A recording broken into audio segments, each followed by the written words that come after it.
Hi all, and welcome to another Spring Knowledge Transfer event.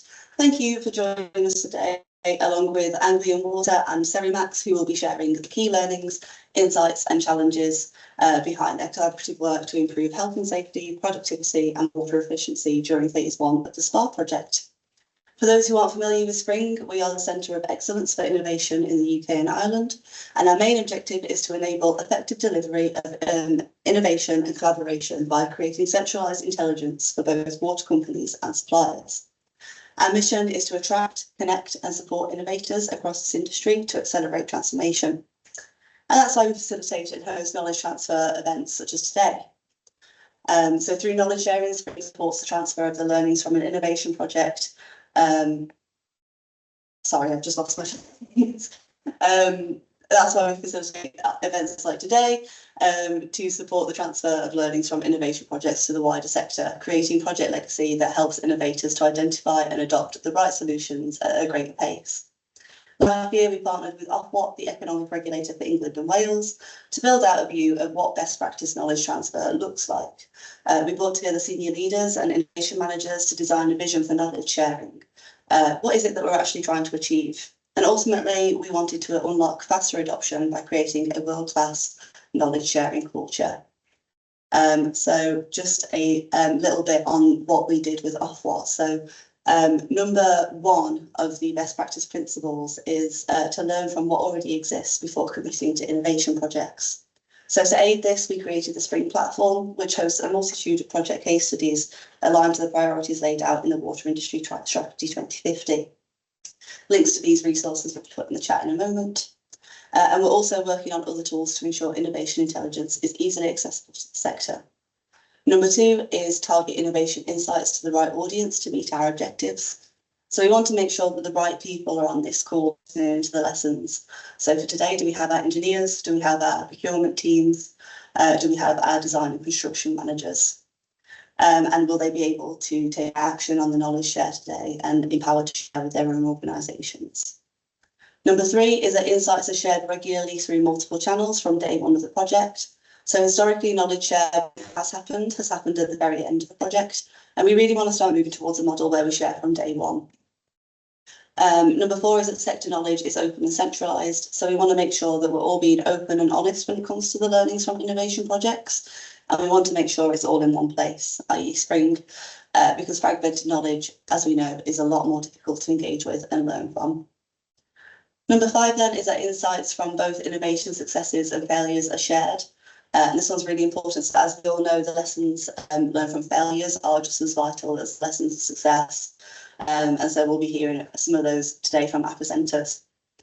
And finally, number six is that people are empowered to receive and embed the lessons from external resources.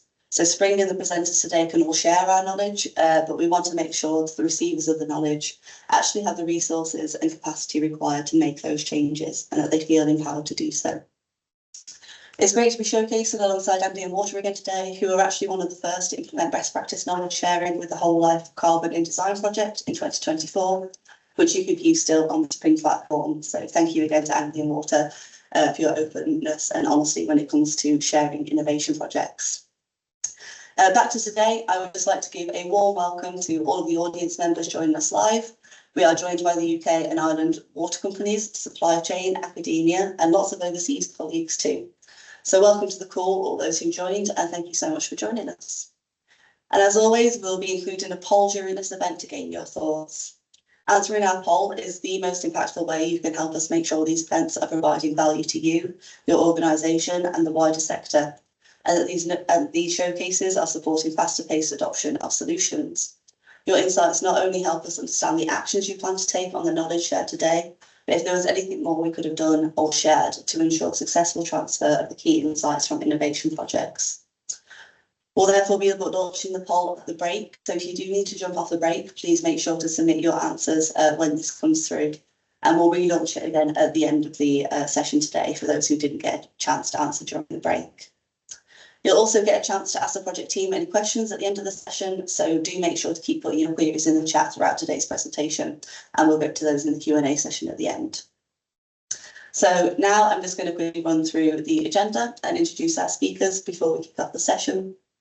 So first of all, I'll be introducing the speakers, and we'll be hearing an introduction from Andy Elder, who is Managing Director of SPA and Major Infrastructure at Anglian Water. And then we'll hear from Stephen Hobson on a little bit more about the SPA project, so the context behind the project and what the challenges were. And then we'll hear about the actual welding spatter-free solutions from Serimax and how this has impacted the project. And then we'll hear about the fantastic results seen so far from Craig Rothwell, who is Construction Manager for SPA. And then we'll go into a quick break and come back for some lessons learned and a Q&A session at the end. So again, just to touch on the speakers, we'll be hearing from Andy Elder, Murdo Kangas, Stephen Hobson and Craig Rothwell, the project team from phase 1 of the SPA project. So without further ado, I'll hand over to a virtual Andy Elder. Hello, my name's Andy Elder. I'm the Managing Director for Major Infrastructure Delivery at Anglian Water, and I'm delighted to introduce this session today to share the knowledge and learning that's been developed on pipeline welding on our Strategic Pipeline Alliance. So our Strategic Pipeline project, our Strategic Interconnector project, is a 320 kilometre long water supply interconnector project which stretches from near the Humber down through Lincolnshire, Cambridgeshire, Norfolk, Suffolk and into Essex. And its purpose is twofold. One is to allow movement of water across our region on a strategic basis from areas in the north and west of the region where we've got more sustainable, more plentiful water supplies, down into the south and the east of the region where water supplies are far more stressed, and there's quite a lot of growth planned in that southern part of the region, and hence this increasing ability to supply water to the region is critically important from a water security and enabling growth perspective. The second aspect of this is the water supply in the south of the region is mostly from groundwater abstractions, which as you'd understand is taking water out of the environment, is reducing water levels in streams and rivers, and that means those rivers are more susceptible to pollution events, whether that's from agricultural runoff or from other sources. They're more susceptible to nutrient overloading, and so if we can switch off those groundwater abstractions, which we are required to do through our agreements with the Environment Agency, then that will allow the water levels in the streams and the rivers to recover and improve the environment, the ecosystem there, make them more resilient, give the opportunity for the ecosystems to improve and recover. So it's a strategically important project for us, both from that water supply point of view and our purpose of driving social prosperity into the region, and from an environmental point of view and our environmental purpose as well. So really important project. The things that are most important to the way we deliver this project are looking after the safety and well-being of our people delivering the project, so our safer everyday mantra, the quality of the work that we do, so that we can produce an asset that can be taken into service efficiently, that it works, that it's reliable, that it's low maintenance, and the integrity of the asset that we provide. You know, that's really important. And then the third stream is productivity and being able to deliver this project to our planned schedule and within our cost envelope, so that we can deliver it efficiently and productively and get the system into operation as soon as we can. So those are the three kind of key drivers: safety, quality, productivity. So really pleased that the work that the Strategic Pipeline Alliance, I should have explained, the Pipeline Alliance is an integrated, innovative alliance. It's an alliance of Anglian Water, Jacobs, Costain, Mott MacDonald Bentley and Farrens working together. So really pleased with the work that alliance has done with Serimax on the pipe welding. You know, critically important that the pipe welding process was a process that can be done safely, and the work that the team have done to develop things like the welding enclosure, and so that work can be done in a safe, healthy environment for the welders, and the quality of the welding in terms of, you know, minimizing weld spatter, minimizing heat effect on the pipelining, so that the system is got, you know, really good integrity as it goes into service, and low rework on the joints. You're making sure that we get the right water hygiene as the welds are done. So a huge amount of work has been done on quality of the welding process, and then on productivity. And the team have done a lot of work on making the pipe welding process as productive as possible. So that aligns to those kind of three key drivers: safety, quality, and hygiene, and productivity. So I'll leave it at there. So really good to for the team to be able to share the work that they've done, and hopefully this is useful for other projects and other clients who are working in the water sector. Thank you very much. Robson, I'm design manager on the Anglian Water Spa pipeline project.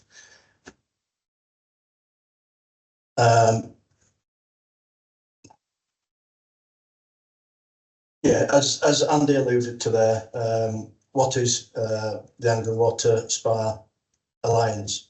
So the Strategic Pipeline Alliance, SPA, is an alliance of 5 partners comprising Anglian Water, Costain, Farrens, Jacobs and McDonald Bentley.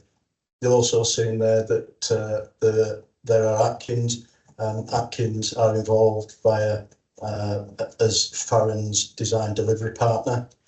The alliance was set up to deliver Anglian Water's AMP7 major investment project to provide resilience to the risk of drought and future projected population growth, and to one of the country's most rapidly growing regions, whilst protecting the environment.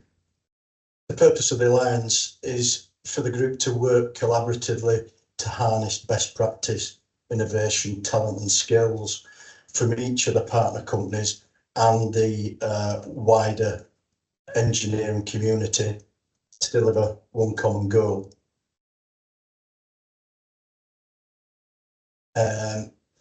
The main mantra of the SPA pipeline, the SPA Alliance, was deliberately delivering differently, as it states there on this slide. The Alliance are committed to deliberately delivering differently, to openly foster a culture where we can empower everybody within that alliance to challenge the more traditional ways of working within the industry, to work smarter by thinking outside the box, whether it's systems and procedures within the design or delivery or procurement process, and be able to deliver innovative techniques or solutions that provide either a time, cost, quality, safety or environmental benefit. So what are we doing? AMP7, which we've just come to the end of, SPA are delivering, or Anglian Water are delivering a £500 million project to transfer approximately 56 megalitres of treated water from the north of the region, which is up near Scunthorpe in North Lincolnshire, down into the southern part of the region, around Bury St Edmunds, Colchester, the Essex region essentially, through new spine main and interconnecting pipes with water storage points, break tanks and pumping stations. So as part of the AMP7 project, there's approximately 400 kilometres of pipework. There are 8 pumping stations, 3 new water storage reservoirs, modification to 3 existing water storage points, and 6 what they class as discrete schemes that are discrete from the actual spine itself, that provide interconnection and upgrades to existing networks to ensure that efficient transfer of flows and give the resilience required. The second part of that, moving on into AMP8, there are further resilience projects totaling around about a £1.1 billion capital spend or investment by Anglian Water. These include scheme transferring treated water from Graffham, which is in Leicestershire, east across to Reed in Suffolk. There's a scheme from Bexwell, which is in Cambridgeshire, to transfer water east through into the Norwich and Norfolk area, as well as Aylsham. There's also Irby to Aylsham, which is right up at the top in North Lincolnshire, transferring water from west to east to supplement the Spy main, and also the projects Harleston and Harling, south of Norwich. All these are proposed as 700 to 900 diameter steel pipelines. There's also a project down in the south at Colchester, a reuse scheme to supplement water down in the southeast as well. As part of the initial AMP7 works, we looked at quite a few areas and trials to explore innovation and ways of working. One of the things that we wanted to maintain is a clean and hygienic pipeline. The aim of that being that it reduces the amount of cleaning we have to do at the end. So if we can treat this pipeline as a food grade transmission product, which it is, we need to keep that as clean as possible. And the benefits at the end are it reduces the amount of cleaning, chlorination, disinfection that we need to undergo at the end. So we looked at different techniques for that. We looked at excavation techniques. We looked at using a trencher, and the trenchers are great, but they're really suited to whatever ground conditions you've got. The other problem we found with the trencher is not a problem, but it was too fast. It would work way in front of the pipeline, so we've ended up bringing a trencher in, taking it out and bringing it back. So that wasn't something that was really going to work. We looked at pipeline welding and spatter-free. We'd learned from previous projects that one of the main problems you get is weld spatter going into the internal lining. These pipes are coated with a DWI approved lining, and burning that coating makes it very difficult then to repair. You're looking at having to send people down pipes, and that really was not an option for us. Other things we looked at were the different joint wrapping techniques. We also looked at pipe lifting, methods of optimising. You can see there we trialled a couple of techniques, one using a lifting beam and a crawler type crane. And then the other technique that we actually settled on was just use 2 excavators slung evenly at either end, lifting the pipe into the excavation. Other sort of things we looked at were flange joints. We recognise that flange joints are probably one of the weak points in the system. The traditional method being and widely adopted method just been using standard 3mm EPDM gaskets, but we know that those gaskets can cause us problems. So we looked at the methodology around that and putting rigor into the flange joint making mechanism, making those joints correctly, using the right torque values, using the correct torquing sequence and tightening sequences to minimise those risks of joint leakage. We also looked, and we actually did a section of pipe ploughing. That's sort of technique whereby it's a bit like a trencher, where you're dragging and ploughing a pipe in and directly backfilling behind it. It has its benefits. We used it on our Norwich to Windham scheme, which was a 180mm diameter PE pipe. That technique worked well, but yeah, it's got its limitations on pipe diameter. We looked at using those up to 300-400mm diameter, and we did trial it at that. One of the photographs there shows the compaction that we achieved, because obviously with a plastic pipe, it's a flexible pipe. You need to ensure that your bedding and backfilling is correct round there.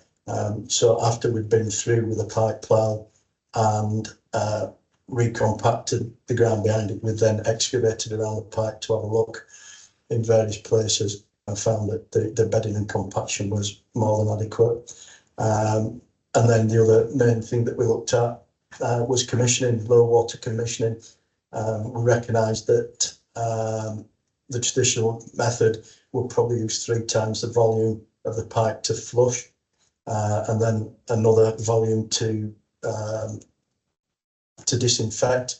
I think we worked that out that was potentially going to be somewhere around about 1.5 billion litres of water that would just be run to waste, which, given that we're running a resilience project, was something that we really had to look at. It's something that, you know, we just could not afford to waste water to that extent.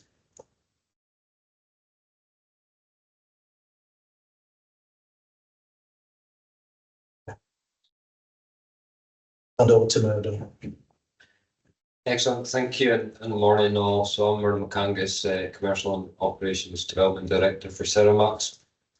So I'll touch quickly on who Serimax are, just for those who don't know who we are in the relationship to SPA.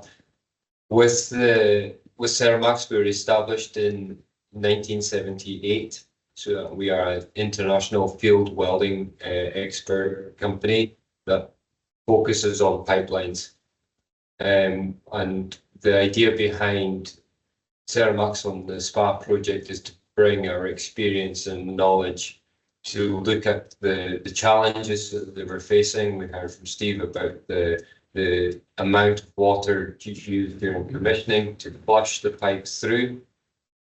So that was one of the key aspects that we needed to try and address and take the lesson learned from previous welding of the steel pipes and see how we can improve that process.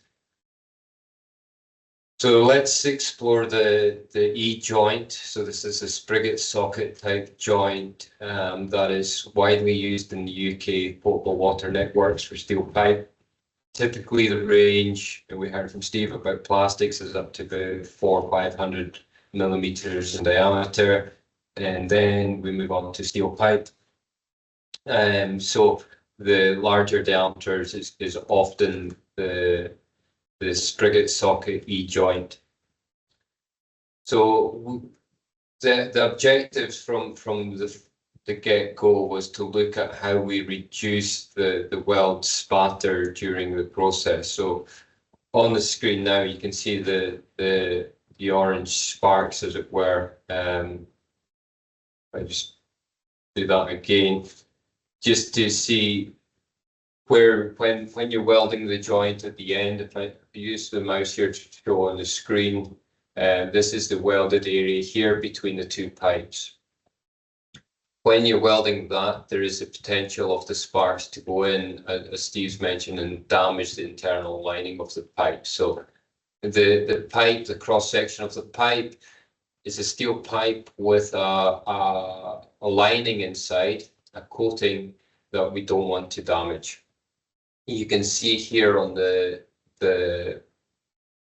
back of the joint there is this air gap. So this is a cross section of one that's here sitting behind me, but also you can see it on the screen that the air gap has got a wire mesh in here and a steel plate welded with the internal lining on. The reason for this air gap and a specific joint configuration is to remove any risk of coating damage on the inside directly under the weld area. When you're welding, you're heating the pipe with your welding torch to melt and make sure that you've got a good welded connection. So therefore there is a heat transfer inside of the pipe. With this air gap, we can then control and minimize any risk of coating damage on the inside. So the processes that you use for welding, the processes to minimize any spatter, is vital. When we were doing the trials, we were invited to do some trials. We used a robotic camera, you can see on the right hand side, just to monitor the inside of the pipe. Because once these pipelines are installed and they're welded up, there is no further access. You can't visually inspect it. So you have to ensure that your methodologies and your processes in place are robust, repeatable, and that we don't leave anything to chance.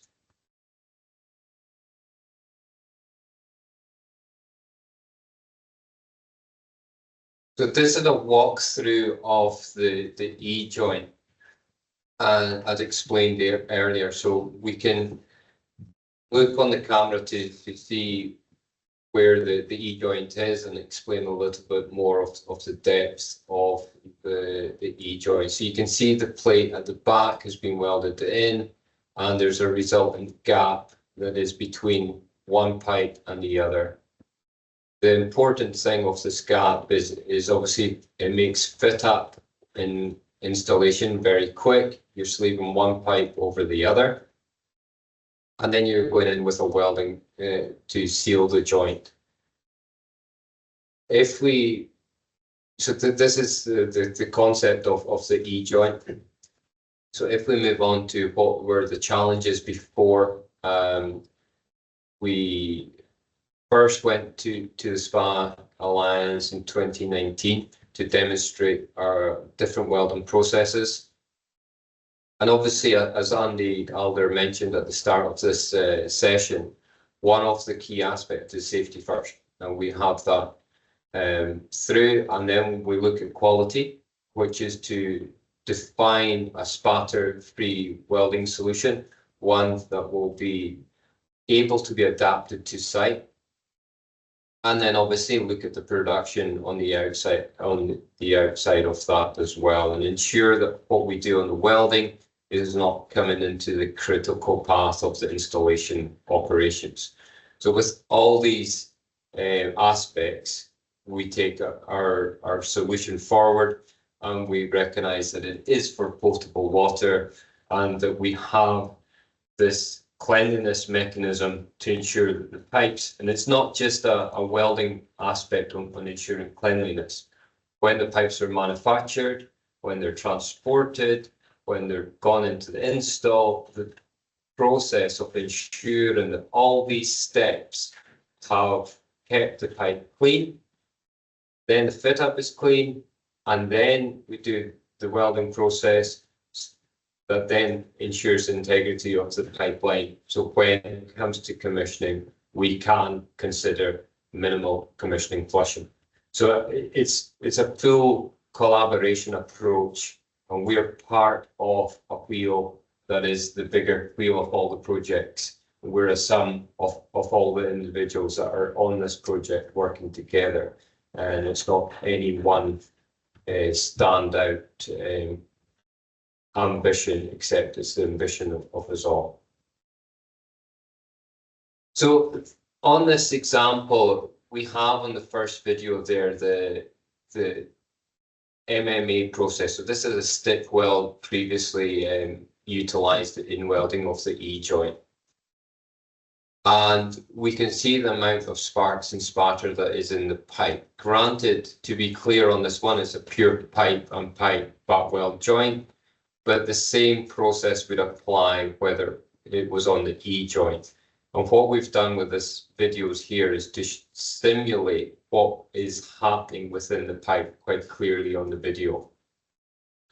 So on the left-hand side of your screen, you have the stick weld. You can see the amount of sparks and spatter that is going into the pipe. You can see how that is. And then on the right-hand side, you have the GTAW, so it's the gas tungsten arc welding, and you can see how clean and efficient that weld is.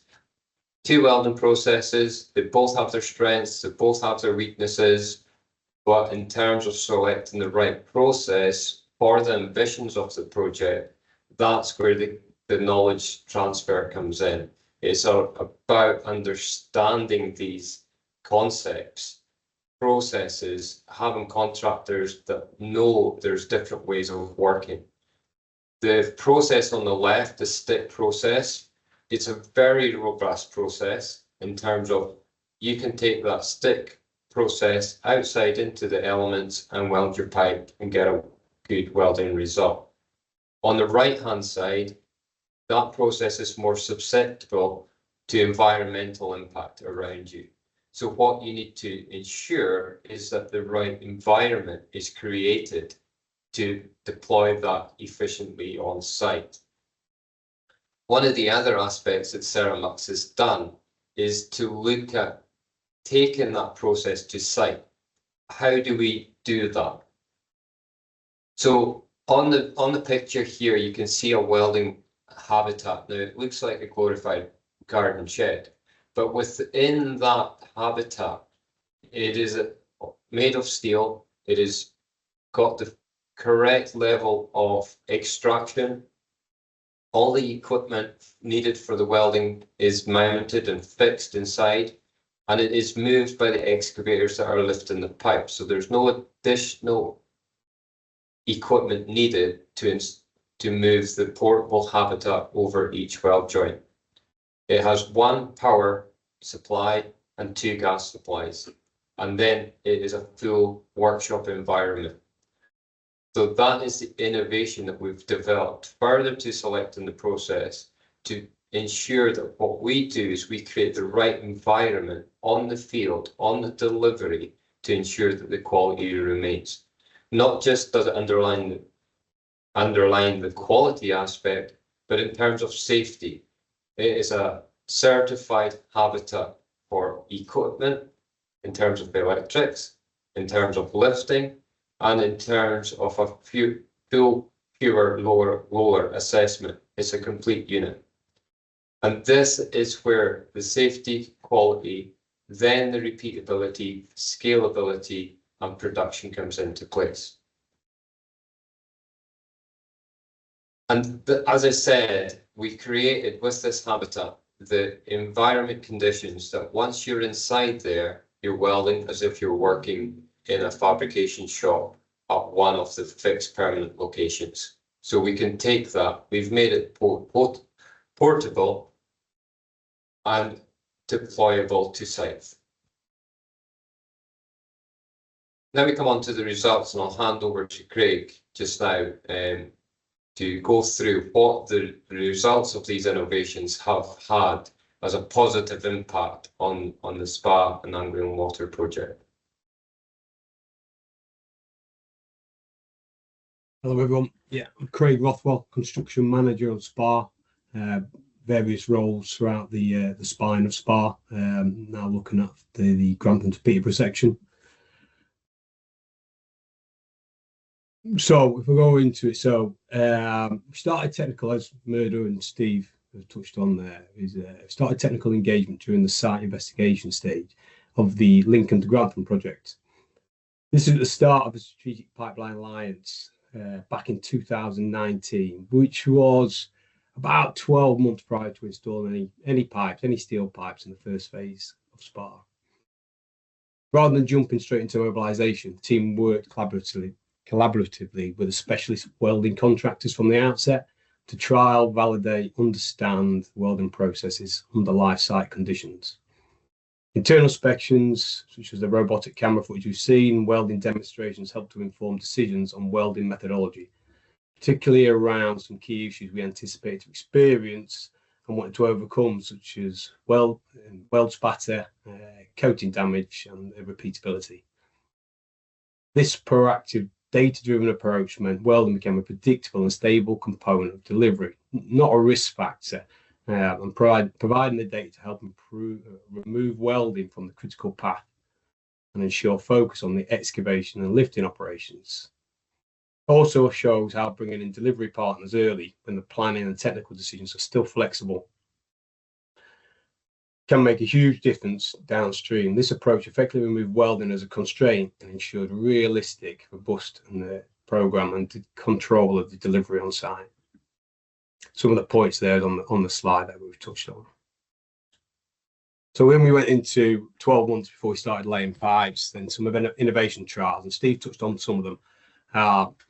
This slide gives a look at some of the physical innovation trials took place to agree a weld solution procedure before mobilising enabling teams and pipeline teams to site. This was during the GISI stage. So welding processes were tested. The focus not just on strength and productivity, but on internal cleanliness, crucial for commissioning success and reducing health and safety risks. These weren't theoretical lab tests. These were field-based trials with internal robotic monitoring, capturing real results in real conditions. The insights gained from these trials led to the adoption of a solution that met quality and commissioning requirements. The collaboration with the contract at this stage meant the final decision wasn't just what could be done, what should be done as a standard going forwards on future pipelines. The wider takeaway here is that the type of innovation where solutions are developed, tested and refined in context is what allows for smarter delivery. It allows us to avoid the guesswork and ensures on-site knowing what's coming, why it works, and allowed to plan, resource, and plan the works effectively and efficiently.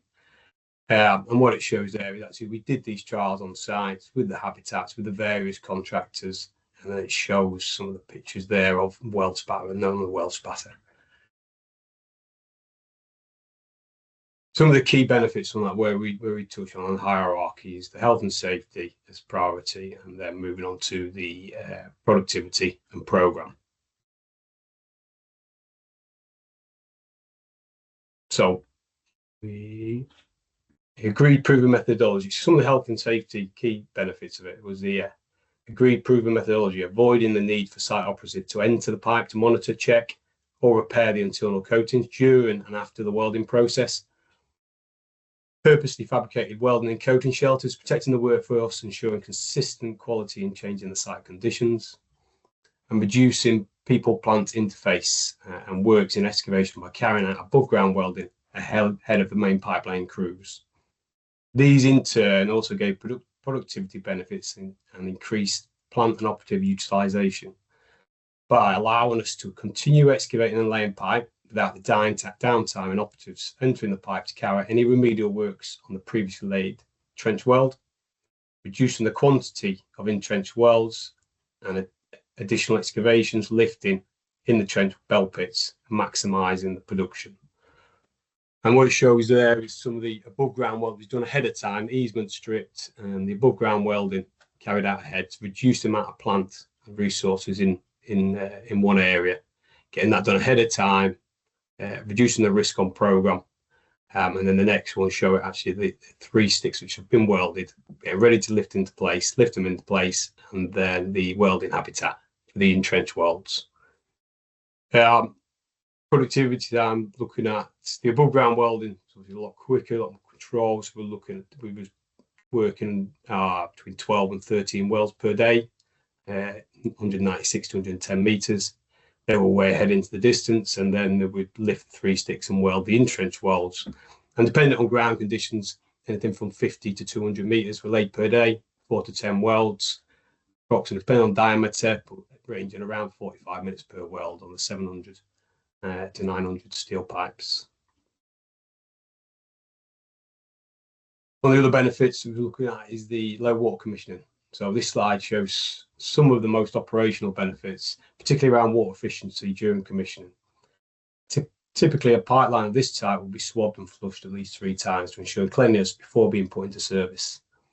On this project, we're seeing savings up to 85% less water used during the commission phase, with precision welding being one of the key factors in helping achieve the food grade standard hygiene for internal cleanliness.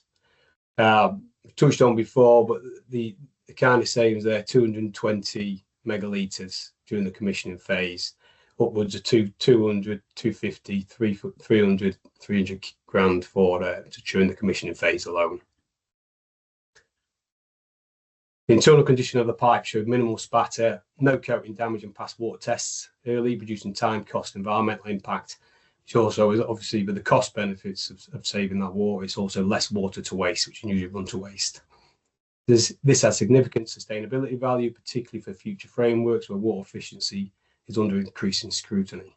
In addition, we've seen long-term sustainability gains from the use of high-quality welding habitats. 3 of these units had a higher upfront cost, but they've proven themselves by being robust, certifiable, reusable, as Murdo has touched on there, year after year. We're still using the same habitats now that we did in 2019, and we see that lasting to the end of the programme. And it's reduced the need for low-value, single-use replacements. From a health and safety perspective, these habitats also brought improvement with certified lifting installation options, reducing the health and safety environment, quality risks, and streamlining operations. Overall, this approach to welding, clean, consistent, thoughtfully engineered, unlock benefits well beyond the welding itself. It's an example of how early decisions and collaborative planning with the right contract can help deliver measurable returns on investment and sustainability gains further down the line. So one of these we're looking at is the repeatable and scalable welding delivery. This steel pipe runs on the pictures there with 173 kilometres, ranging from 700 to 900 mil diameter. As delivery progressed along the three sections of pipeline there was Elsham to Lincoln, Lincoln to Grantham, which I've touched on, and then Grantham to Peterborough, and then Peterborough to Bexwell. These are scaled up along the programme. At the peak, there was 12 to 14 welding spreads operating and more than 60 Serimax personnel delivering the works, with construction teams running at somewhere around the 510, 520 mark, which Serimax made up of 12% of that total delivery workforce. What's notable is that the weld quality remained consistent across all sites. Even with new starters, the inevitable slow rotation of teams and changing of conditions across this long length, the quality and consistency maintained. This was achieved not just through reliance on specific individuals, but through a structured, systemised approach to welding delivery and quality control. The model ensured consistent training, qualification, supervision, quality monitoring and assurance. For those looking ahead to the resource challenges in AMP8, this is a valuable lesson, shows that scalable delivery doesn't mean compromising on quality. Providing the right system controls are in place. The contractor, in this case, Serimax, has a proven track record delivering at scale and for the duration of these contracts. Experience of translating into reliable field execution. And to be flexible with the delivery teams as well as things come across, and a clear example of how consistent can be engineered and not left to chance. Thank you for that.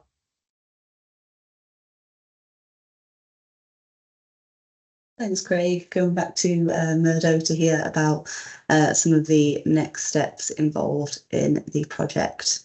Just get the presentation back up. Perfect. Excellent, thanks, Craig. And I think to touch on one of the key lessons learned that we have seen through this collaboration is ensuring that we all work together through the aims that have been set out at the start, and obviously how we monitor the results and come through. We have to have the records and the daily production reports that allows us to monitor where our target on the programme was, what is the results achieving, and where we can move going forward.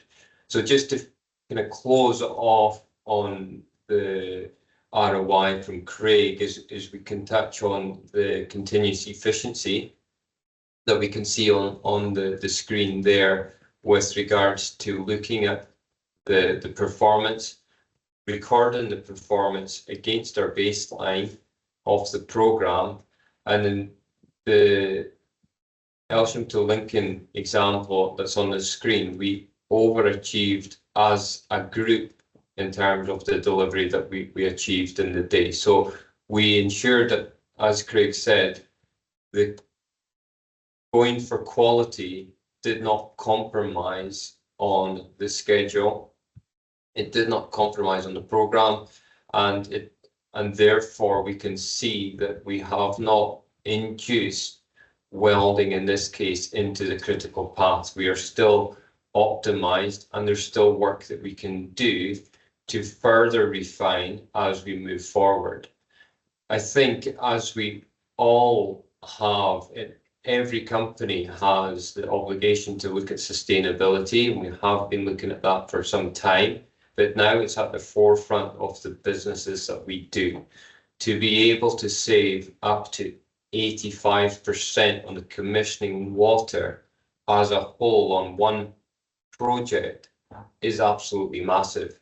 It's not down to the welding, it's not down to the installation, It's not down to the pipe procurement. It's down to all of us working collaboratively together to ensure that the pipelines are installed with a method that's now been proven, and we have the proven results. It is a no-brainer going forward to reuse this model on other steel pipelines. One other thing with the welding of the steel pipelines, and Steve mentioned it earlier in terms of flange connections and ductile iron, they're more susceptible to leakage. And once you've got the welded joint, they are in effect completely sealed units. And that's another key aspect. The fact, and I touched on this recently at Utility Week, why do we accept water leakage? Yes, it's not a direct pollutant, but in some way it is a pollutant of losing the water and having an impact on the soil. But also we are losing a valuable resource that we're trying under these resilience programs to maximize the use. So we have to take leakage into the consideration here, and with a steel welded joint, we are maximizing the return on the investment that we are putting out. And these are not just small projects, these are massive projects that in effect we all pay for at the end of the day. So we all need to be on board through our companies, through the systems that we put in place to ensure that we have the right installation. On this slide here, this is a snapshot from the Serimax database of our welding results. So the number of welds per day, the number of downtimes per day, all this is recorded in our daily reports that we can then feed back to the construction manager. So Craig, in this case, he gets the daily reports. He sees where the inefficiencies are within the welding area, whether that is waiting on pipe, whether that is waiting on the inspector, whether that isn't waiting on the trenching operations, whether that's waiting on welding. We document all these things into our daily reports so that we can sit down collaboratively around the table every day to discuss the efficiencies on the project. This then drives a systematic approach to say, look, this is where we've got time. Do we need these resources today, or can they go to somewhere else in the project and optimize on above ground welding where there is pipe available? And this working together approach on site has definitely gathered the benefits, and as we see on the previous slide, made us work ahead of program at that stage.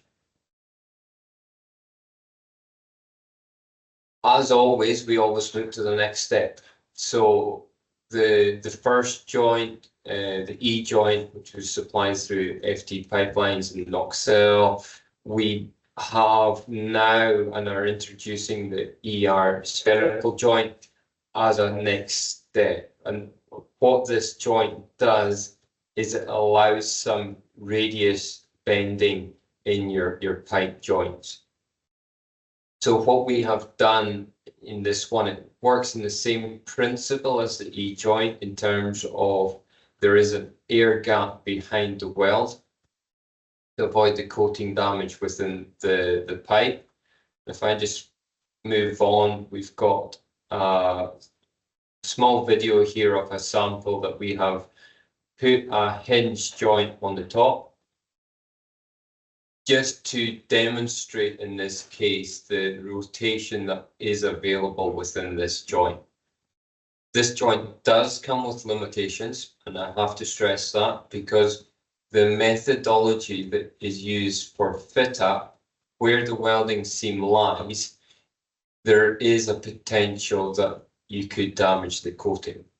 So the contractor needs to understand the elements of the joint itself, the fit up, and as seen in the video, this is the air gap and behind the joint. That's the spatter-free area that we've deployed a similar welding process on this one. And that is, I'm just trying to keep track of the video here, because one of the key elements is if it's not in the right place, you are susceptible to coating damage. And we've seen that in the trial, and there is a cross section coming on the video of where the weld has damaged the internal of the pipe.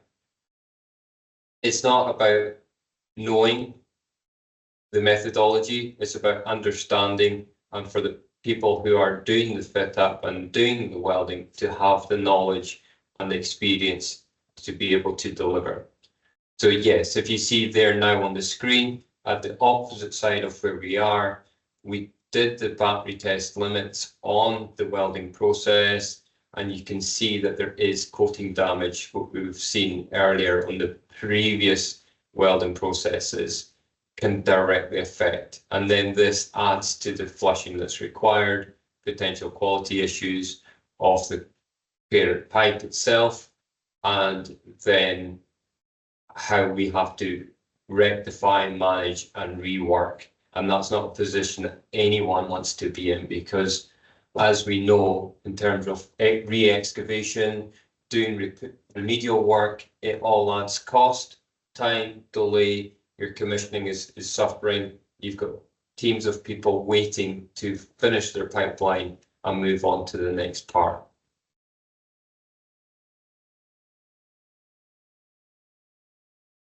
So what we've seen during the trials of the spherical joint, we've seen positive fit-up capabilities in terms of the welding gap.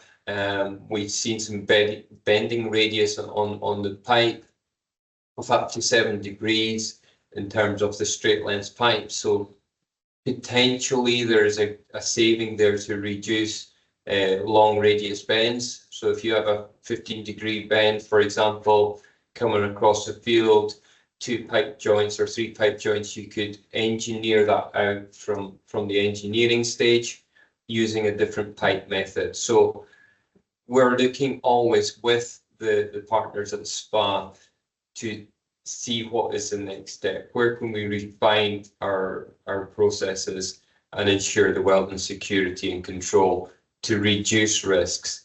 But importantly, we have to understand the internal coating protection to ensure that we do not have to re-enter the pipe after the welding work is complete. So there is more demo work to come, and there's more trials that we can do, and we're open to do lunch and learns to go further into the details of what we've found as well. And I'm going to hand over to Lee. Thank you. Thank you both, and yeah, thank you so much to the speakers so far for a super informative session and for being really open with some of the learnings so far. We're just going to go to a quick 15-minute break. Your cameras and mics are already off, so you don't need to leave the call or anything. Just go and do your thing and then come back for the end of the break. Just before we go to the break, just a reminder again that we'll be putting the poll in the chat now too. So if you do need to jump off during the break, or please do make sure you fill in the poll before you go.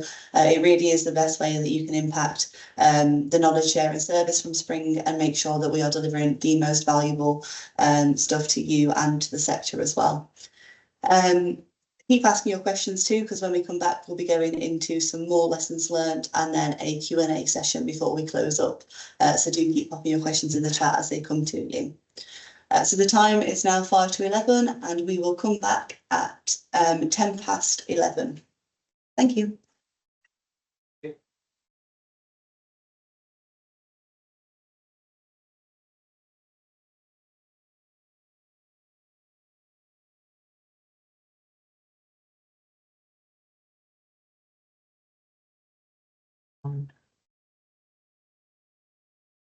Hi everyone, welcome back from the break.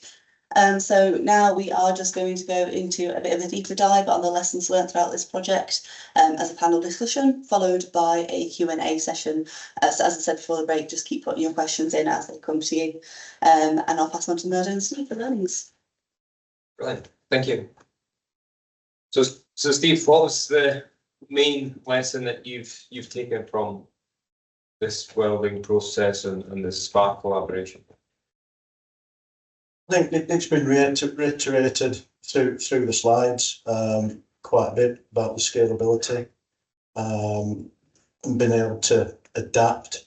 When all said and done, when you're looking at sort of the British weather, the British climate, you can't guarantee, certainly on these long open spreads, the weather conditions. So you need to be able to adapt and be able to scale up or scale down depending on those conditions. And I think the processes that we've got definitely allow us to be able to do that, to work collaborative, to move people around the spreads, whether we move from below ground welding or whether we jump onto above ground welding, to keep people moving and the project moving forward. I think one of the elements for me to go even before that step is actually the open-mindedness that we were based in 2019 as a SPA group, and then as a supply chain being involved in that. It was, what is your expertise? What can we do differently? How can we make this more efficient? And that kind of open discussion was held with the supply chain. Come and demonstrate, come and provide input, feedback. And it's one of these things I always refer to is welding is critical on the field, but it's also critical at the design stage. And Steve and myself have had that discussion since 2019 on the next projects, looking at design. How does the weld influence?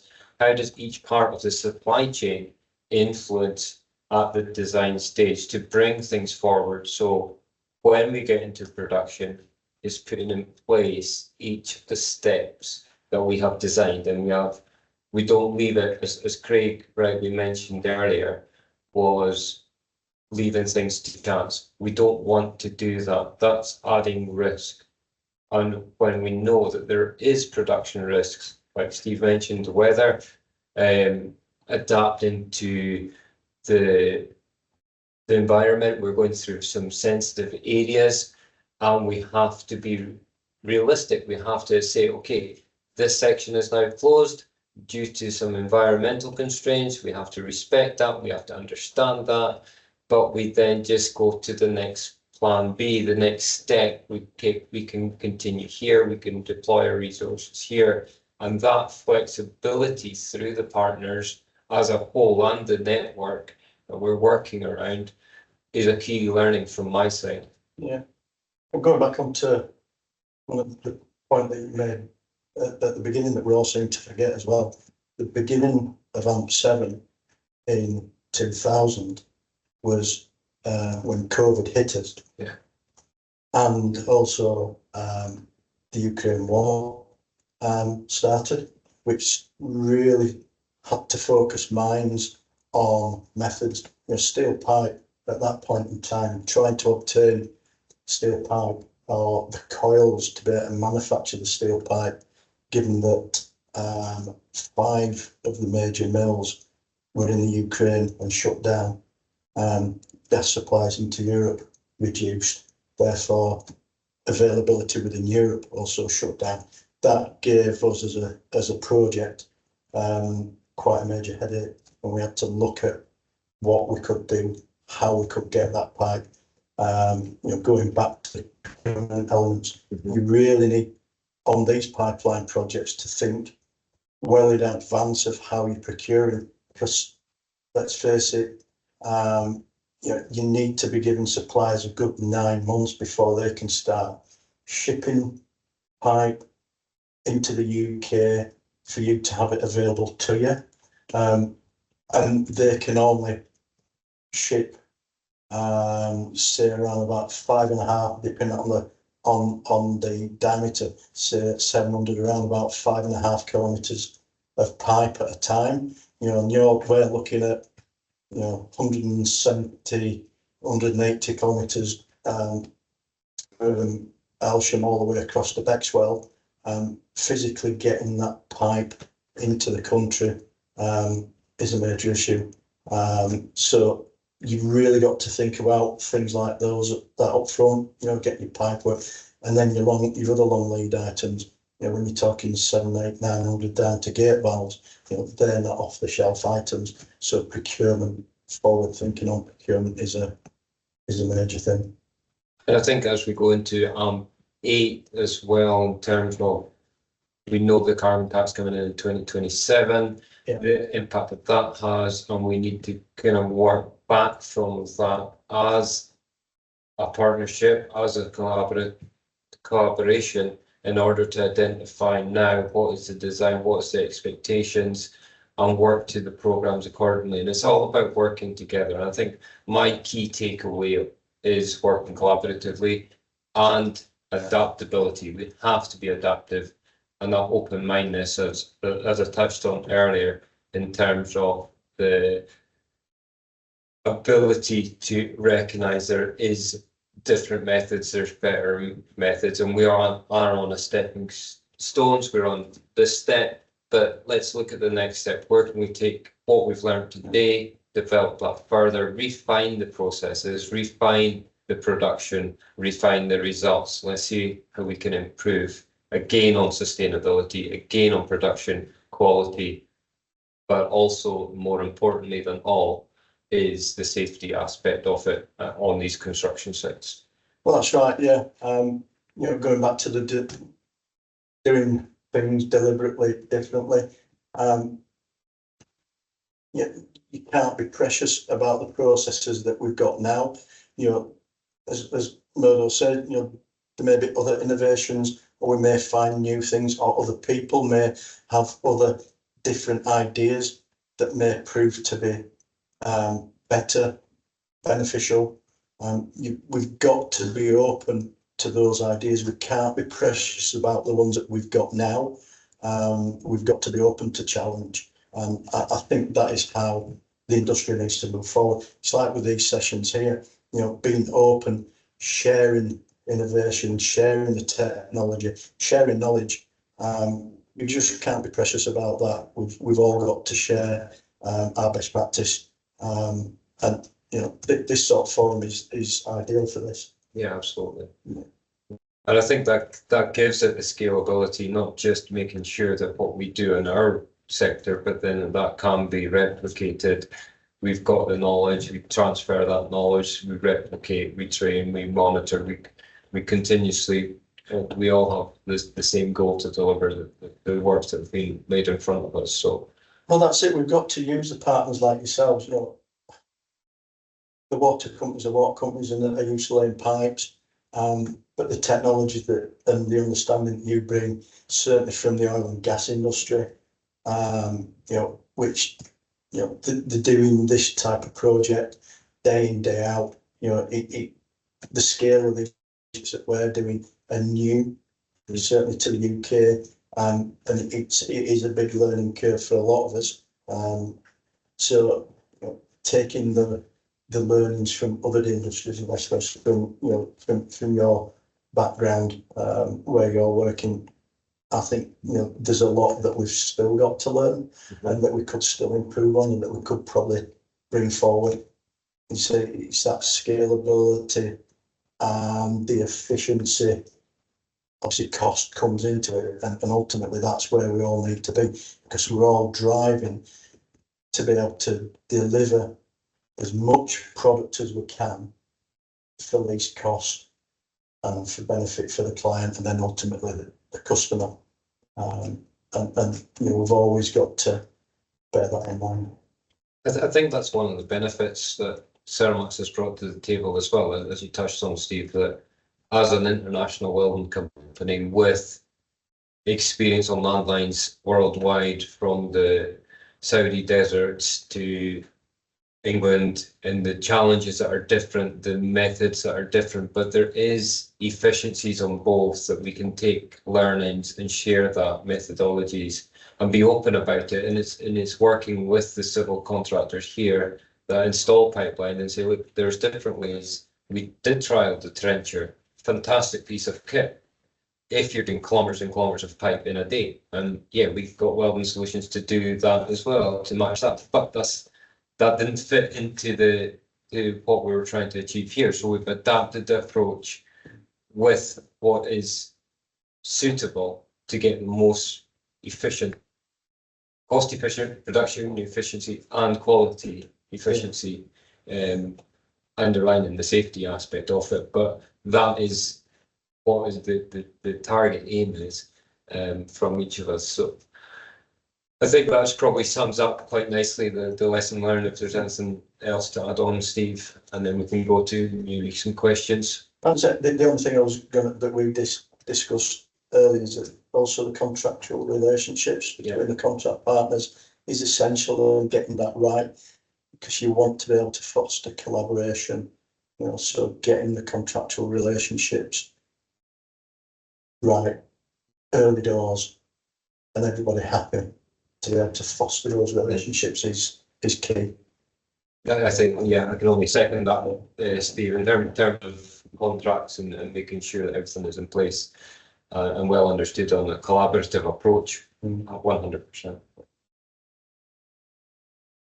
So shall we go through some questions here? We'll take them from the top. Perfect, yeah. And again, thank you so much for that discussion. That was a really great example of some of the key learnings behind the project today.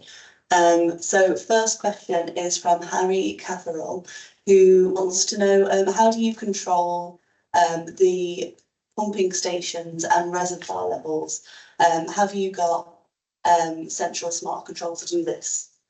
So that's a good question. Probably not my full area of remit, but yes, there is an overall central control system, SCADA type based system that controls this.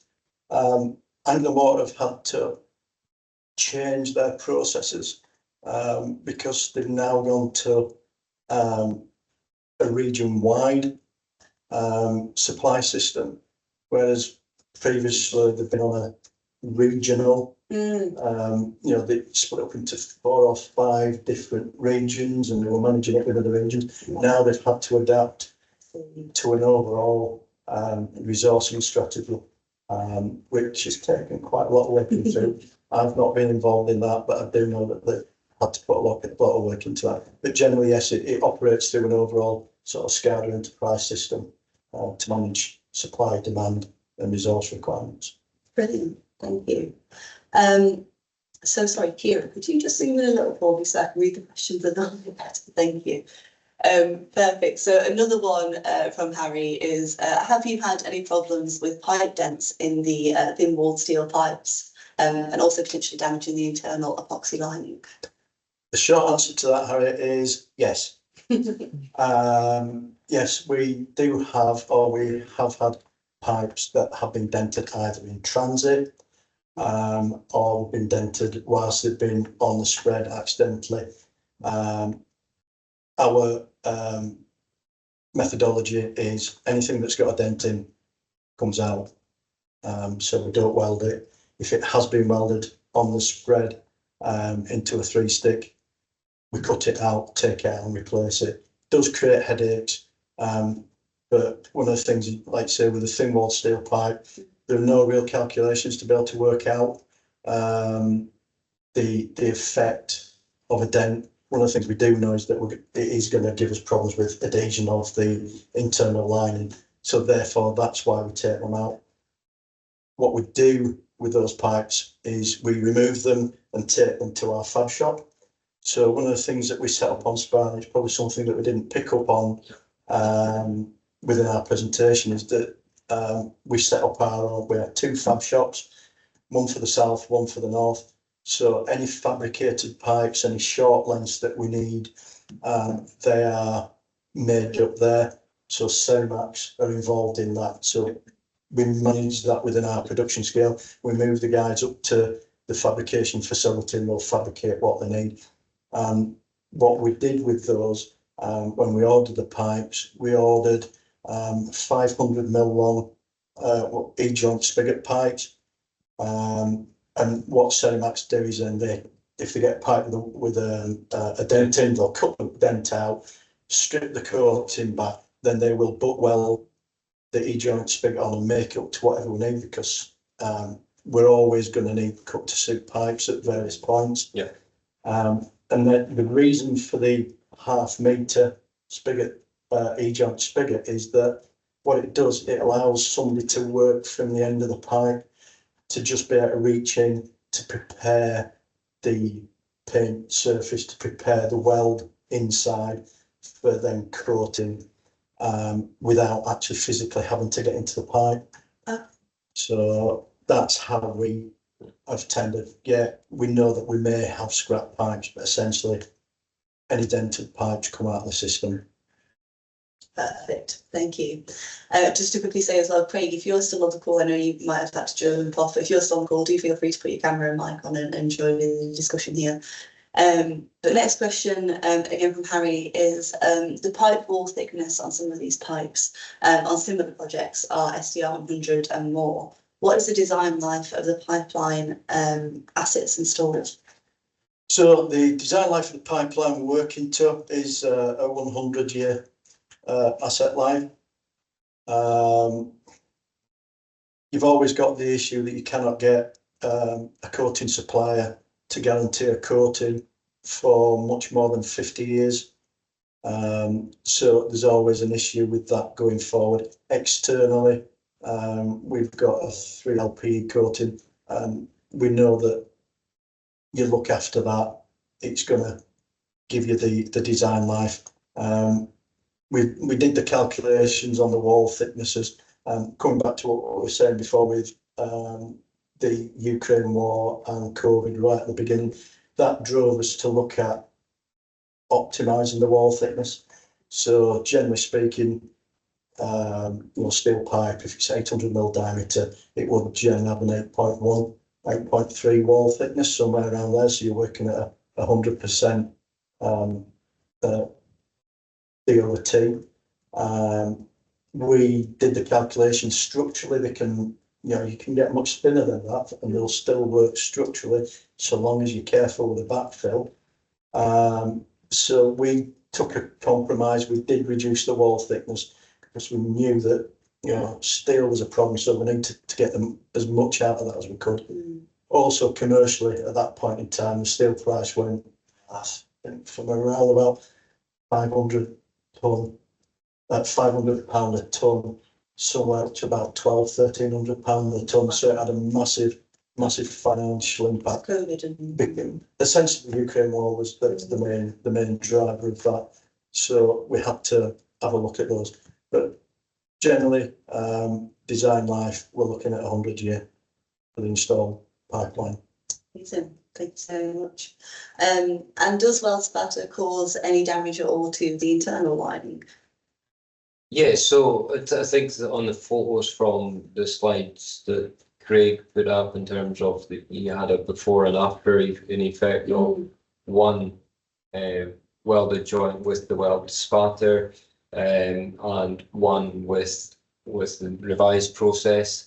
So we can directly see that the weld spatter does cause damage to the internal lining, and that's where we've had to eliminate that.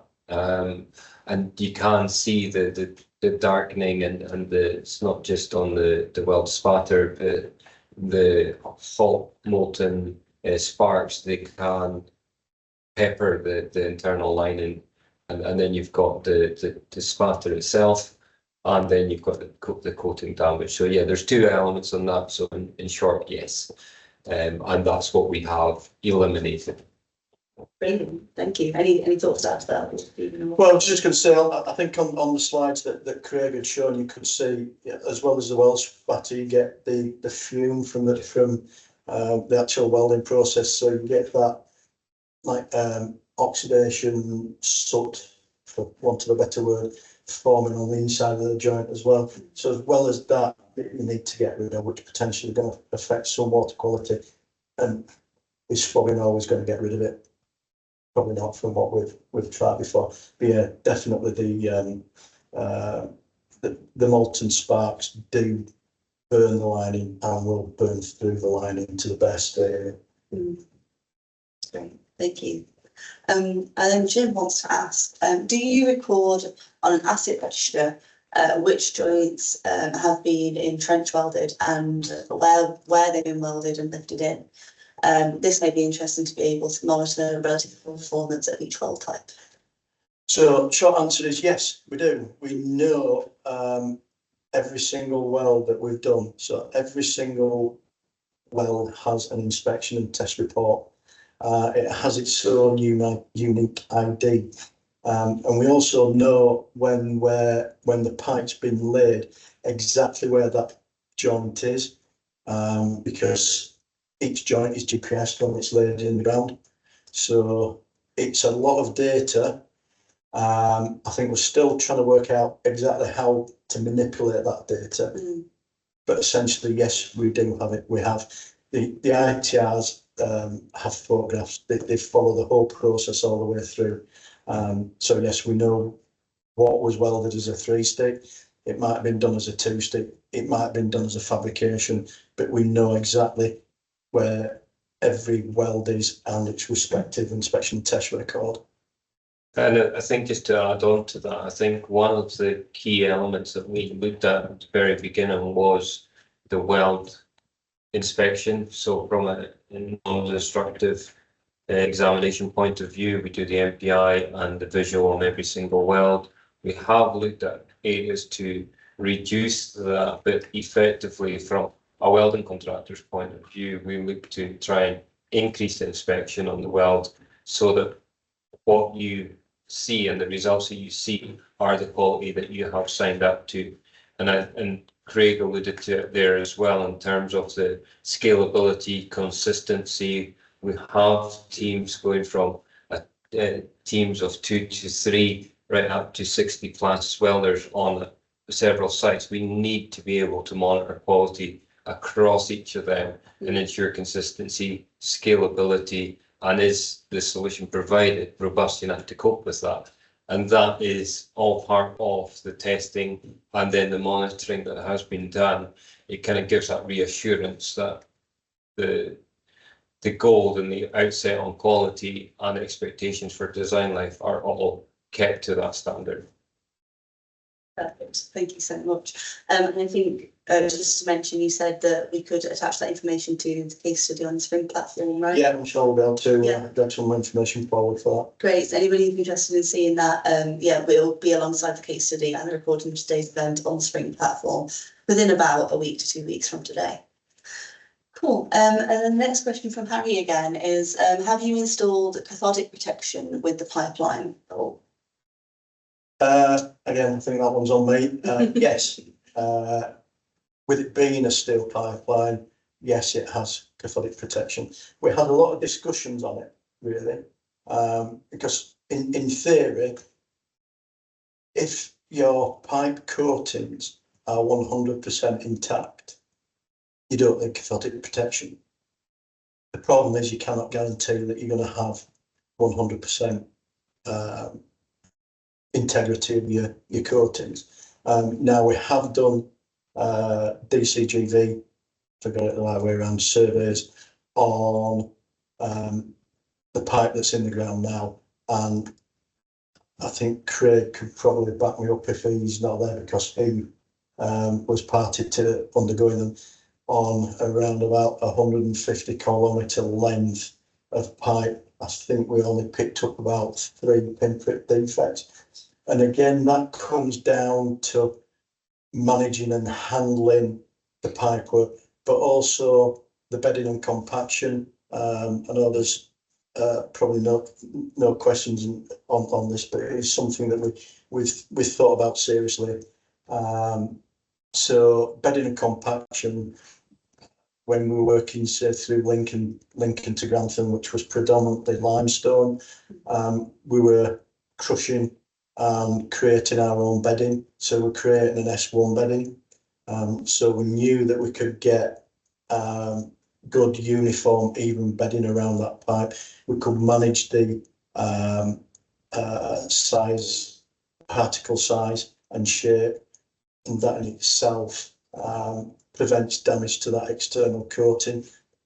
By using an S1 meant that we didn't actually need to compact anything, because an S1 pipe bedding in theory is self-compacting, which meant then we didn't need to have any compaction equipment near the pipe, because those are the processes which are going to create damage.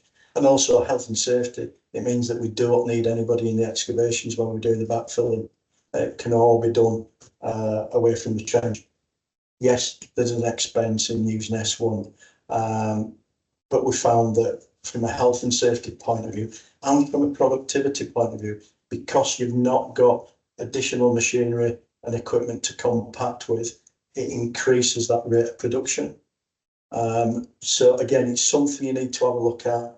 So, and we've always looked at where we could recover material, whether we could reuse it. But once you get into S2s, S3s, you can recover that through sands and gravels, S4s, but you need to compact it. You've got to think about how you're going to compact that bedding and side fill around the pipe. So yeah, that in itself helps with the cathodic protection. So yes, we have got cathodic protection. We've got rectifier cabinets and monitoring points. The other areas where you need to look at, and we've got quite a lot of, because of the area where we're in, we're crossing a lot of fuel pipelines, oil pipelines and gas pipelines, which are themselves all cathodically protected. So you've got to think about how you interconnect between the two to ensure that you don't get any interaction with the two protection systems. So we've had to work closely with the likes of Cadent and the BPA and the likes, Excellent. I think of the other sort of suppliers to the area to make sure that, the pipeline and the CP is working in harmony, as it were. Great, thank you. Do you have any thoughts to add to that, Murdo? No, I just to touch on Steve's point about recycling the materials on site and taking your excavation, putting it through a processor, getting the right grade. And exactly as you said, you might look at it and you go, that's a big cost. But what you save on productivity or program, reducing overall timescales, that's the equation that needs to be party. So and I think that's the essence of collaboration. You see, okay, yes, there's a big cost, but how can we justify that? And how can we look at how do we improve the quality, safety, all these aspects? It comes with a cost, but how do we reduce the program there? So there's always something that we can offset, and that is the best thing of getting people around the table and discussing the pros and cons and trying to work through something. Well, just going back on the cathodic protection as well, people need to think about where those cathodic protection points need to be as well. So and maintaining continuity. So obviously when you get to, in our case, where we get to our oxes, where we've got valves and we've got flange joints, you need to be able to continue the CP through that, because you've effectively got a flange joint that's isolating the CP system. So it's providing connection plates to allow you to jump past. We also developed a method for actually welding the CP plates onto the hose pipe as it's in the ground, because with all the best will in the world, you don't know what pipes you're going to get, so you can't pre-make pipes to be able to put into those positions. So we developed a method whereby we can actually weld the CP plates onto the spigot socket end, because again, we've got another air gap at that point without actually damaging and burning the pipe. So, we had to look at those sort of methods, because the traditional method would have been just going up in brazing, which really is probably seen as a retrospective repair method as opposed to a first time installation method. Great, thank you both. Really, really good, thorough answer. Perfect. So the next question is, can you please clarify how water was actually saved during the testing and commissioning single flush lake spray chlorination ETC? Right, me again. Yes, so we looked at a few different methodologies during the trials. I think I mentioned that we did look at doing spray chlorination, but that was proving difficult. What we actually went for was an air swabbing methodology. So what we do is insert a swab, then we put a slug of water, like the chlorinated water generally, behind the first slug, behind that water, then drop a second swab in. So we probably got, depending on the length that we're doing, we're usually swabbing around about 5.5 kilometres at a time. So we'll swab it with around about 150 metres, 200 metre slug of water, push that through in a train, and then monitor what's coming out of the other end. And generally speaking, we've found that doing 3 to 4 slugs air swabbing, we've had some pipes that have started off at around 40-45 NTU. After the 3rd or 4th swab, we've managed to get that down to below 9, which from a initial swabbing and cleaning point of view is sort of where we want to be. Again, a lot of that's down to testament to the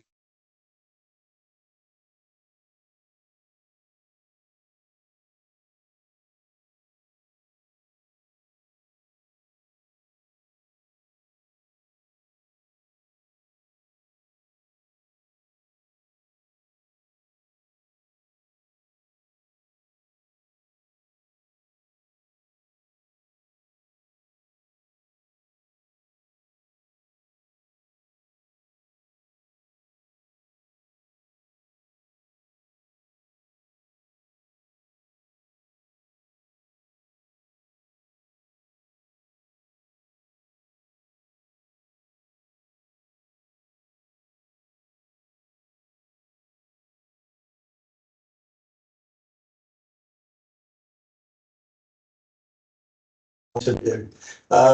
So from commissioning, essentially what we're looking at doing, so we're doing the initial cleaning 5.5 kilometre lengths, because when we did the initial design for deciding where we're going to put the actual swabbing points, we looked at that from an operational point of view. So if they had a burst in that system, how long would it take them to fill a pipeline within, say, a shift? So that diameter pipe distance roughly worked out around about 5.5 kilometres.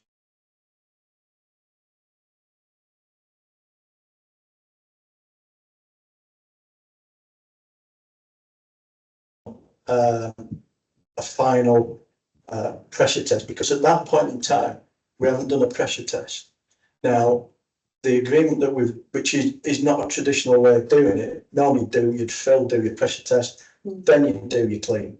We're doing the cleans first because we're pressure testing last of all prior to us going into service. And the reason why we're doing that is that we've got the confidence that we know that these welded joints aren't going to give us the leakage. We know traditionally, using ductile iron pipes, we're going to get leakage. We've tested our flange management strategy. So where we've got these oxes and we've made these valves, we've done quite a few tests on those where we've made them up and we've tested them, and we know that they don't leak. If they're made in that sequence, in that methodology, we know they don't leak. We can't guarantee, we can never guarantee anything. So when we do that pressure test, we have all our oxa locations open, but the idea then is to do a final fill, final chlorination, and then that will be the pressure test, and then from there it will be a single flush to get to the correct chlorination. As I understand it from the commissioning team, they're going to do high slug chlorination, push the potable water behind, so they're flushing that out. Then once they've flushed that out, in theory, it's direct in service. Amazing. Wow. It's really incredible to hear about how many benefits come out of simple things like the welding of the pipes. You wouldn't think it is someone that's not an expert in the area, but it's so interesting to hear about how many benefits come out of that simple change. Great, and I think we've just had a couple of technical difficulties. Some people have been saying that they haven't been able to get sound. So I just wanted to say if that's been the case for anybody, we'll obviously be having the recording on the Spring platform, so you're more than welcome to go and watch this back for anybody that's lost sound throughout this. And hopefully we're back to normal now by the looks of things, which is great. Perfect. Okay, so the next question is, let me just check. We've answered. We've answered the faces employed, yeah. So What could add to that, just saying, just having opportunity to do it, so sections and lanes between testing. So essentially, we're testing up to 52 kilometres in one go. wow. So that is the full pipeline. Mm, So we're not breaking it down into separate sections. wow. The intention is, once we've done the swabbing and cleaning, that the pressure testing is done in one complete length. Obviously, we've got oxes all the way along that line to be able to take samples out as it's going through. But the intention is, so I'm just thinking Eton to Bexwell is a 52 kilometre section in its own right. Wow. So that will be pressure tested all in one go.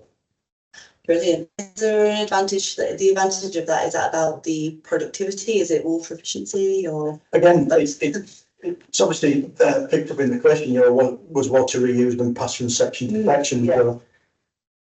You obviously, when passing from section to section, because we're cleaning first, you get degradation of water going on. I see.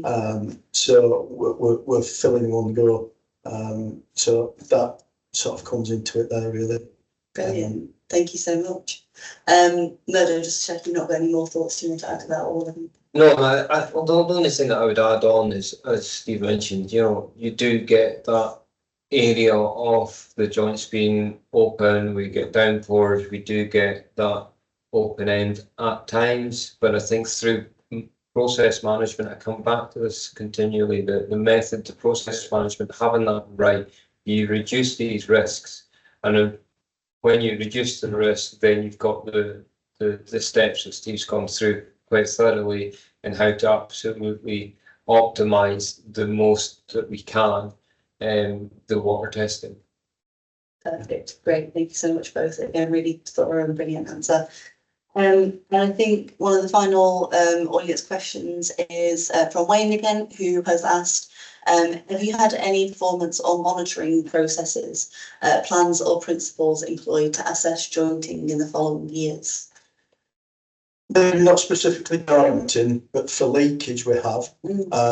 So our oxes, so the oxes that appear every 5.5 kilometres, they are designed with what we call a cactus arrangement in the oxer, which allows for the insertion of hydrophones, and we know that are developing technologies for monitoring leakage within pipelines.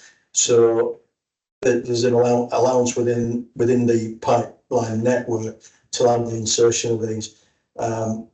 These monitors, hydrophones, are permanently installed where we are at rail crossings and major air roads, motorways essentially. So I think we cross under the M180. So we have hydrophones installed in that monitoring leakage. We've got quite a few rail crossings. So those high risk crossings all have monitoring permanently installed.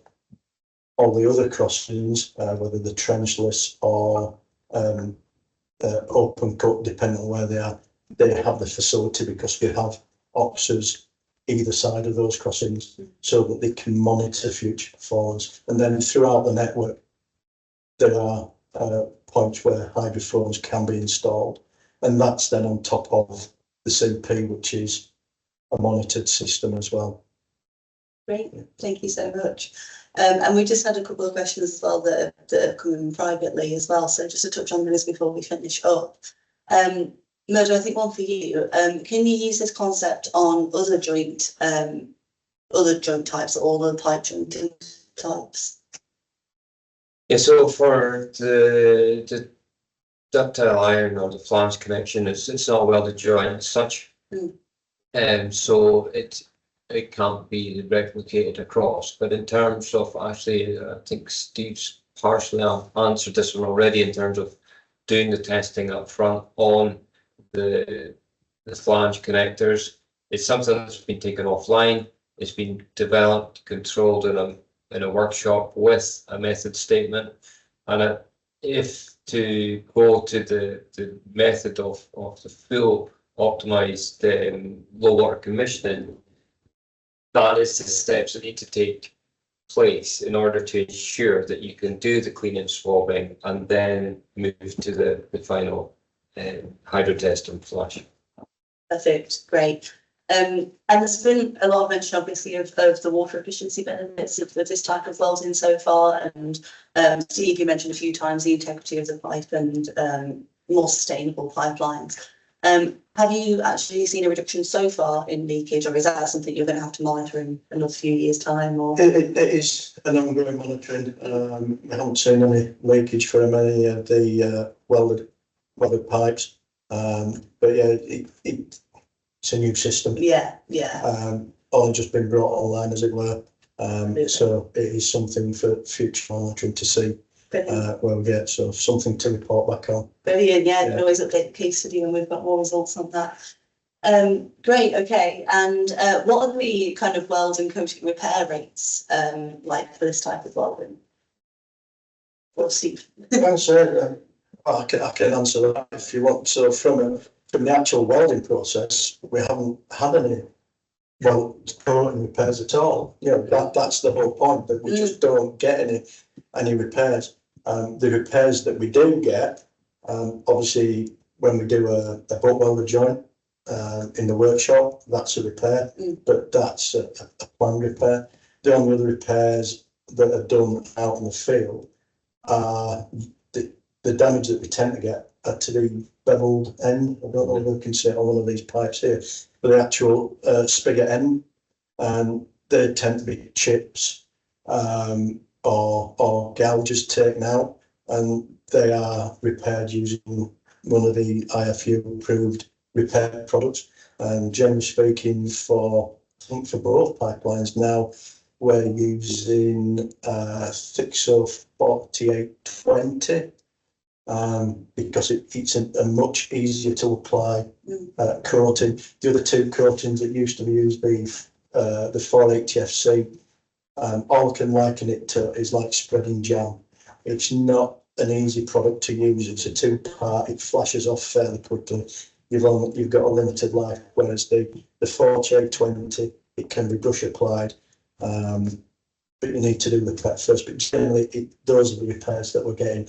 Obviously, you get some damage to the external coating, but they're generally a melt stick to the 3LPE, and again, they're just done out on site.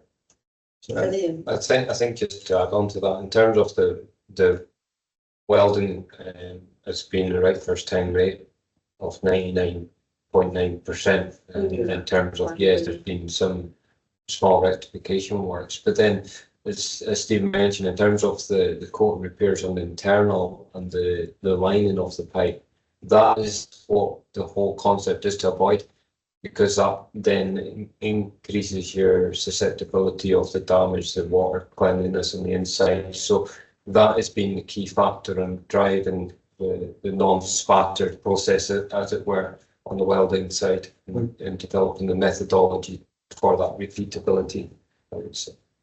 Brilliant, thank you. And obviously there's been also a big emphasis on productivity throughout this, and how this has aided productivity across the project. So just a bit of a cheeky question. How many pipes and joints have actually been completed since you started? Best to answer in kilometres. Yeah, but I would say there's probably about 6,000. We have the records from our daily report. There's about 6,000 welds in the ground to date on this project alone. So there is a. That's from beginning when, sorry? 2019. Yeah. To 23. Yeah, but when we started laying pipes, it would be 20. Yeah, 220 on 2020. Yeah. Brilliant. Wow. And if we're to go to ITRs, the actual inspection and test record, and on the L to G section, which is 33 kilometres, one of the short sections, but the first one we started, they're around about 45,000 inspection and test records just for that. So that's not just welding, that is all the inspections. So we start inspections starting at the dock when they're offloaded, so we do a percentage at that point. Then there's another set of inspections then when we resink them into our pipe dump. Then a further set of inspections then when they actually get to site. So there are quite a lot of inspections that are undertaken, as well as obviously all the others, backfilling, all that type of inspection. So there are a lot of records that we've got to manipulate and work out how we're going to utilise those. But I do think that there's a key element, and we have the capabilities to date, digitalise these, we have them, and what we see is design life is for 100 years. But what we have already seen on existing pipelines is population growth far exceed the capabilities of the infrastructure that's currently installed. So therefore, we then start testing the limits of what we can do and increasing design life of existing infrastructure. And we can all assume that will be the case in 100 years' time. We in this room won't be here to see it, but at the same time, we've got to plan and make sure that we have given the best evidence that we have today in allowing that educated decisions to be made in the future for further sustainability, for further growth and infrastructure. Yeah. Brilliant. Thank you so much both. I think that brings us nicely to the end of today's session. So I just wanted to say again, thank you so much to both of you and to Craig as well. And also to Andy Alder for the video to introduce us. We really appreciate you putting in the time for that, and for all the presenters and the time you put into this presentation as well. We really appreciate the openness of the learnings you shared, and the really thorough answers in the Q&A. It's been really interesting to listen to, and there's lots of feedback already. So thank you guys. It's been great. Thank you again to the audience for taking time out of your day to join us today. We really appreciate it, and we really hope you found the session valuable. We are going to be relaunching the poll, as I say, just to make sure that we get as many answers as we can before you log off today. As I say, it really, really helps Spring to shape our value moving forwards and make sure we are bringing the most impact to the water sector that we can through the sharing of these learnings. So please do make sure you fill that in again before you drop off. And with that being said, I think we can close the session. So thank you again, everybody, and I hope you have a lovely rest of your day. Bye. Thank you.